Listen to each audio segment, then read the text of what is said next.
আজ অক্ষয় তৃতীয়া, সকলকে জানাই শুভ অক্ষয় তৃতীয়া। রেডি হয়ে বেরিয়ে পড়লাম, যাচ্ছি মিঠুদির দোকান। আজ মিঠুদির দোকানে পুজো আছে, নেমন্তন্ন করেছে, ওইখানেই যাচ্ছি। চিন্টুর বাবার গেট লাগানো হয়ে গেল, গেট লাগাতে গিয়ে ও ময়লা ফেলার জন্য যেই মাসে কার্ডটা থাকে সেটা খুঁজে পাচ্ছে না। আমাকে বললো ফেলে দিয়েছো পরিষ্কার করতে গিয়ে। আমি বললাম না গো, না ফেলিনি, আমি তোমারটা যত্ন করে রেখেছি। দেখিয়ে দিলাম কার্ডটা কি সুন্দর করে রেখেছি। ও মনে করে আমি ওর নাকি সমস্ত জিনিস ফেলে দিই। আর এইখানে লালু দাঁড়িয়ে আছে বিস্কুট খাওয়ার জন্য, খাওয়াতে পারলাম না কারণ আমরা এই দিক দিয়ে বেরোলাম। ওই দিকে বেরোলে হয়তো বিস্কুট খাওয়াতাম। তো চলো মিঠুদির দোকানে যাই, তারপর আবার কথা হচ্ছে।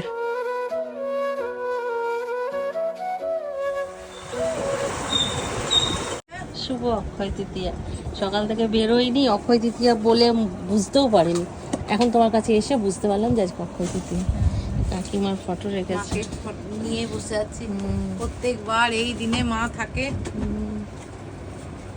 শুক্তিদা শুভ অক্ষয় তৃতীয়া। আমি তো ছোট, তুমি তো অনেক কিছু করো, অনেক কিছু বন্ধ করে দিয়েছি তো। আমি এই একটুখানি না না, যত কাস্টমার আছে, ওই ডিআরএস ছিল, ওই মহাবিকরণে 3-4 জন মহাবিকরণ থেকে এসেছিল, আর এই সব চলছে। ছোট দাদাকে দিয়ে আছে এক গ্লাস কলকাতা ট্রেন। চিন্টুর বাবা দোকান থেকে এলো, তারপর আমি রেডি হয়ে বেরিয়েছি। আর আমার আসতে মিঠুদির কাছে অনেকটাই লেট হয়ে গেছে। এদিকে মিঠুদিরও বারবার ফোন আসছে আর আমি দেরি করছি বসে বসে। রিউয়ের পার্লারে আজকে পুজো আছে। রিউ হচ্ছে মিঠুদির বড় মেয়ে, তো অক্ষয় তৃতীয়াতে ওইখানেও পুজো আছে, যাবে মিঠুদি। এইখানে আমি পেয়ে গেছি শনপাপড়ির প্যাকেট। চলো যাই এবার। রাস্তায় আস্তে আস্তে পম্পার সাথে দেখা হয়ে গেল, তা একটুখানি দাঁড়িয়ে এখানেই গল্প করছি। এখানে এক প্লেট দই বড়া নিয়ে দুজন মিলে খেলাম, আর রিন্টুর জন্য একটা প্যাকিং করলাম, একটা আইসক্রিম খেলাম। তা করতেই আবার মিঠুদি ফোন করলো যে তোমা রিউয়ের পার্লারে একবার আসো। তাই এখন আবার চললাম রিউয়ের পার্লারে। চলো তোমাদের সঙ্গে শেয়ার করি আজকে রিউয়ের পার্লারটা।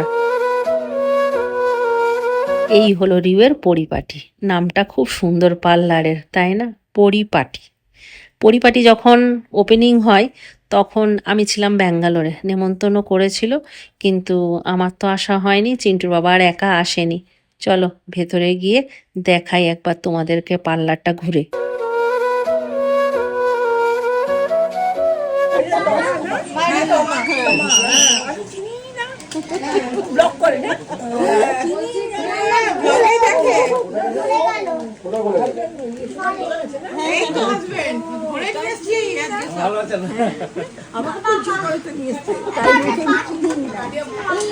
খুব ভালো তোমার ইয়ে দেখে ব্লগ, তাই ওই জন্য বলছে আমি চিনি না। এটা ফেসিয়ালের বেড, এটা ফেসিয়াল হয়। অ্যাড করবে, অ্যাড করবে, তোমাকে অ্যাডে পাঠিয়ে দেবো। অ্যাড করবে, বিস্কুটের অ্যাড, চকলেটের অ্যাড। এখন আমাকে টেনে টেনে নিয়ে গেল ওইখানে, ও একটা অজগর সাপ বেরিয়েছিল বাবা। নানা রিউয়ের পার্লারে এসে আমাদের খুবই ভালো লাগলো। এখন মিঠুদি আমাদেরকে নিয়ে যাচ্ছে ফুচকা খাওয়াতে, কারণ পার্লারের বাইরে আজকে দুটো স্টল বসিয়েছে রিউ, একটা হচ্ছে ফুচকার আর একটা দই বড়ার। তো চলো দই বড়া আর ফুচকা খেতে খেতেই আজকার ব্লগটা শেষ করছি। সবাই ভালো থাকো, সুস্থ থাকো, টাটা, বাই বাই।